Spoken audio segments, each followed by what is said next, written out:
Welcome to the Deep Dive. We're here to unpack some really intriguing stories and ideas for you. And today, we're tackling a big one, a question that Avatar fans have been asking for years. What actually happened to Fire Lord Zuko's mother, Ursa? This isn't just, a loose end. It feels pretty central to Zuko's whole story. Our main source for getting into this is the graphic novel Avatar, The Last Airbender, The Search, Part 1. It's written by Jean Luen Yang with that great art by Jiro Iriu and put out by Dark Horse Books. Yeah, and what's really fascinating about this book is how it just picks right up. Like immediately after the show ends, it really feels like this essential bridge, not just plugging a story gap, but, deepening the whole emotional feel, the spiritual side of the Avatar world.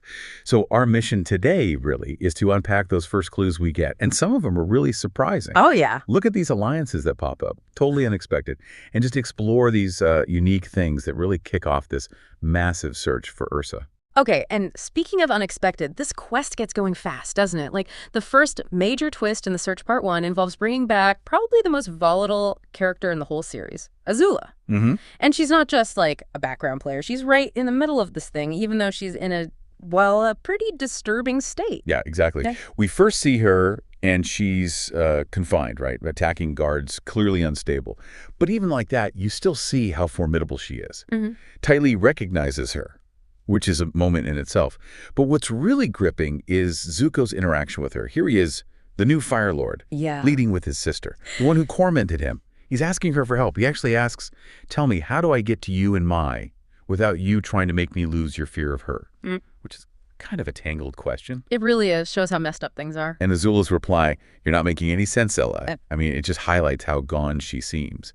But Zuko's desperation, you can feel it. This is way beyond just politics. It's deeply personal, almost like agony for him to even be there. So Zuko, who's carrying all this weight as Fire Lord, he has to go to the one person who represents so much of his trauma, his fear.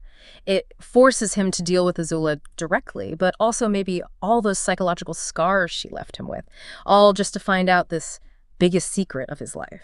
Absolutely. And I think that really shows how far Zuko is willing to push himself now. It's proof of his growth, right? He can put aside this intense personal history, this fear for something bigger, something deeply important to him. Yeah. You see it in his actions, too. He's literally fighting guards, firebending, swords, everything, just to get access to her or to any scrap of info she might have. Wow. It's raw. You see this commitment.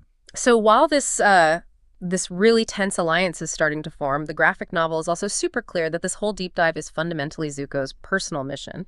And it takes him to some pretty wild and dangerous places. That's right. The story follows him. You see him on this incredibly personal journey. He's trekking through these desolate caves, thick jungles. There's this one really striking image of him sitting alone under the full moon, just thinking, reflecting on everything. And it's out there in that quiet moment that he runs into something completely out of left field.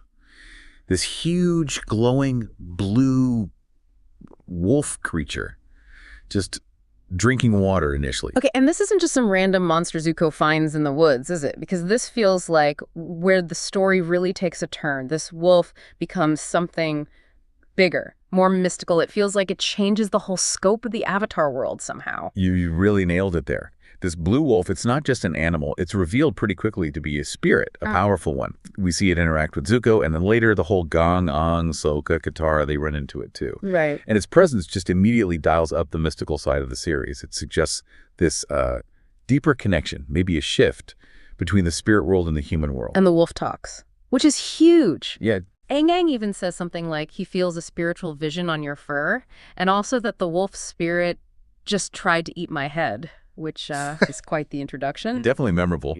And the wolf says, the wolf spirit must made its home in your world for a good reason. Treat everybody, be respectful. And that's not just, random advice. It sets up this idea of a much more tangled relationship between the worlds than we've maybe seen since Avatar 1's time. Interesting. It feels like a new spiritual challenge for Aang, restoring balance.